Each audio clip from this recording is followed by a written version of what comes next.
Hi, everyone, and welcome back to the Personal Growth Talks podcast. I'm Jason, your host, and I'm so excited to have you here with us today. And I'm Julia, your co-host. Thank you for joining us. In this podcast, we dive into topics that help you grow, both personally and professionally. Today, we're discussing something that affects every single one of us: how to control your mind. Think about it.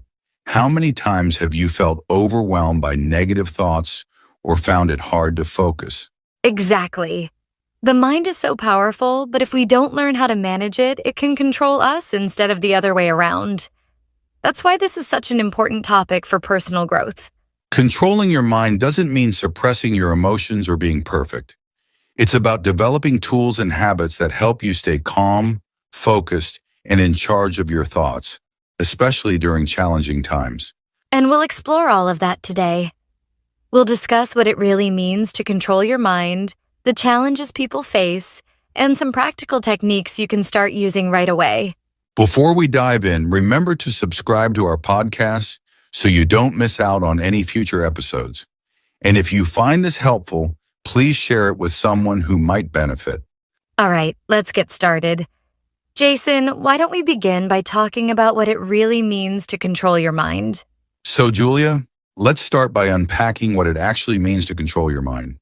When people hear that phrase, they might think of something complicated or even impossible. But in reality, controlling your mind is about being aware of your thoughts and managing how you respond to them. That's right, Jason. Our minds are constantly active, processing thousands of thoughts every day. Some of those thoughts are positive, but many can be negative or distracting.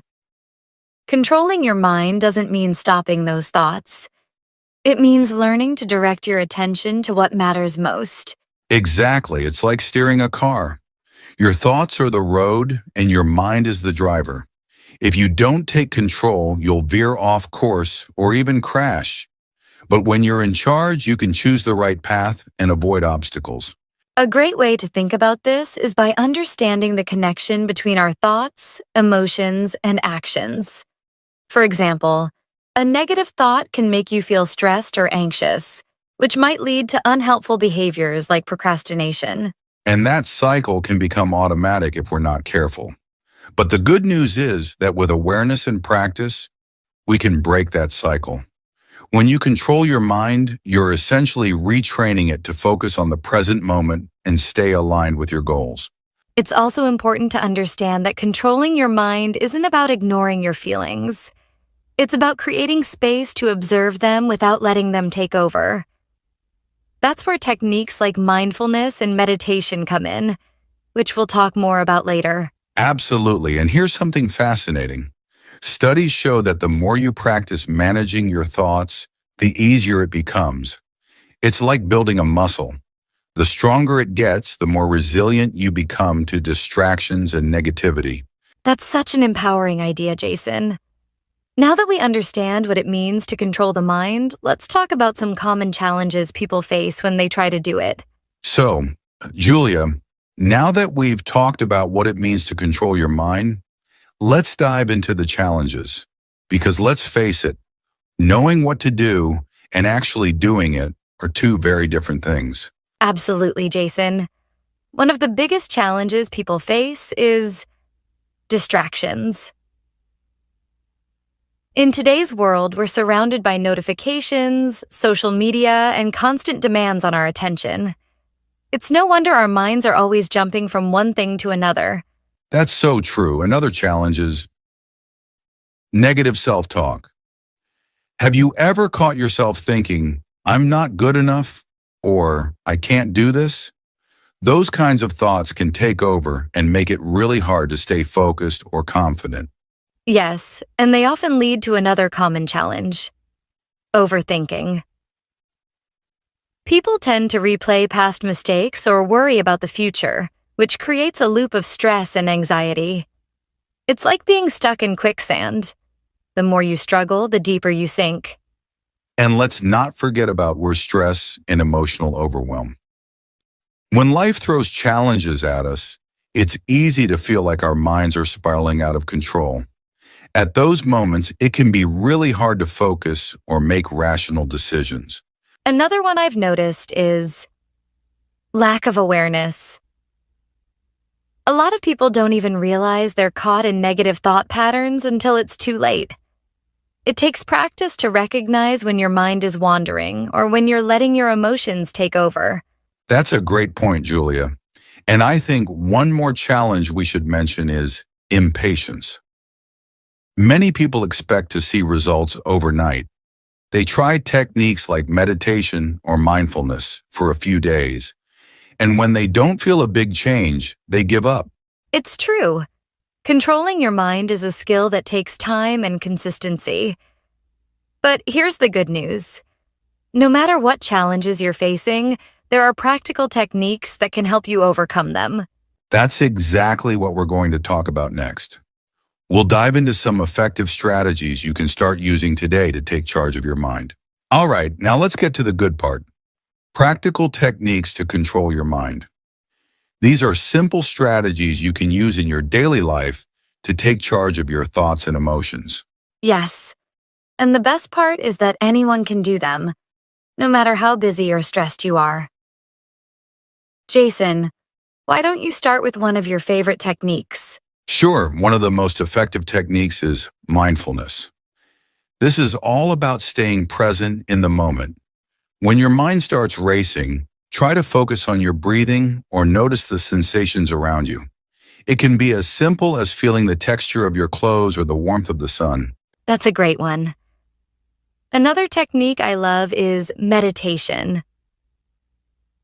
You don't need to sit in silence for hours. Even 5 to 10 minutes a day can make a big difference. There are apps and guided meditations that make it super easy to get started. Absolutely. And if meditation feels overwhelming at first, you can try deep breathing exercises. For example, the 4-7-8 technique. Breathe in for 4 seconds, hold for 7 seconds, and exhale for 8 seconds.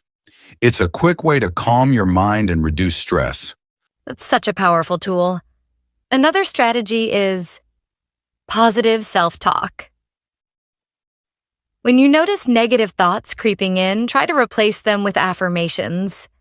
For example, instead of thinking, "I can't do this," tell yourself, "I'm capable and I can figure this out." I love that. Here's another one, journaling. Writing down your thoughts can help you process them and identify patterns. If you're feeling overwhelmed, try writing a list of what's bothering you and then note one small action you can take to address each issue. That's such a practical tip. And for those who feel stuck in a loop of overthinking, try the 5-4-3-2-1 grounding technique. Identify 5 things you can see, 4 things you can touch, 3 things you can hear, 2 things you can smell, and 1 thing you can taste. It brings you back to the present moment. That's brilliant, Julia. Another simple yet effective technique is practicing gratitude.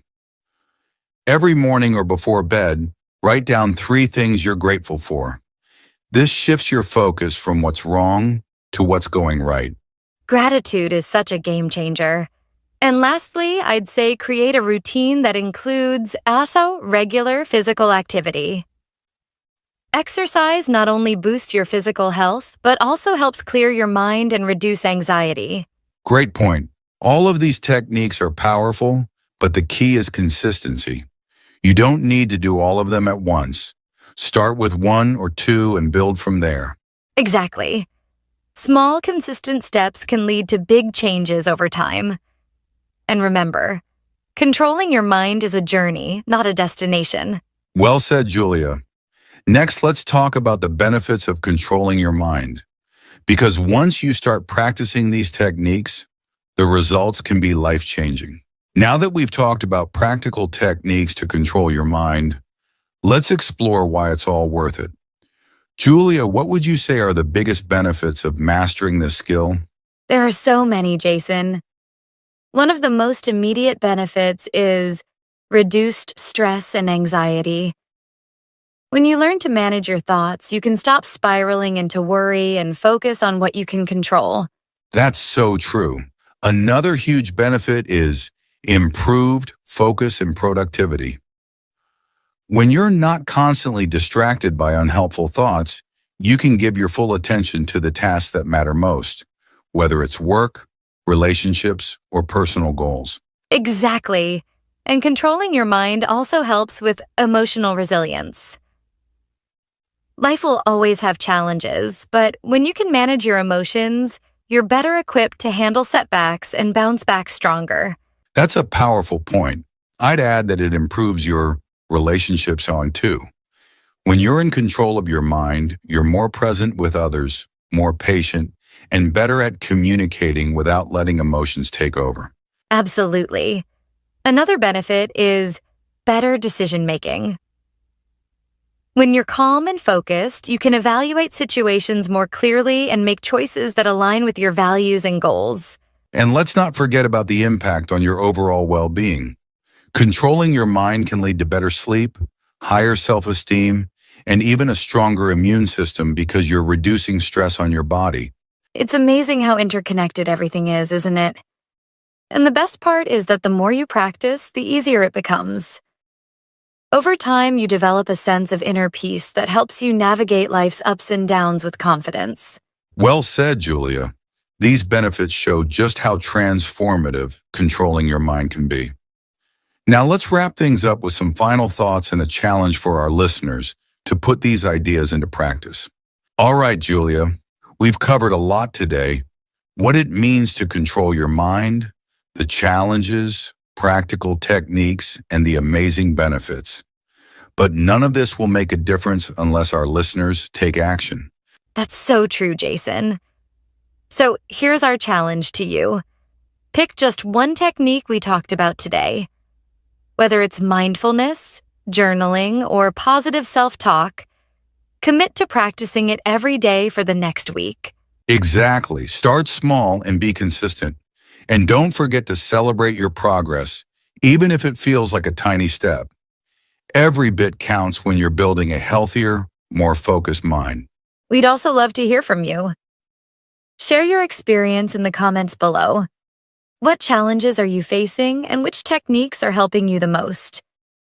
Let's create a community where we support and learn from each other. And if you found this episode helpful, don't forget to like, share, and subscribe to our channel. Your support helps us create more content to inspire and empower you. That's right. We're here to help you grow one step at a time. So take charge of your mind and watch how it transforms your life. Thanks for tuning into this episode of the Personal Growth Talks podcast. Until next time, remember, you have the power to control your mind and create the life you want. See you next time.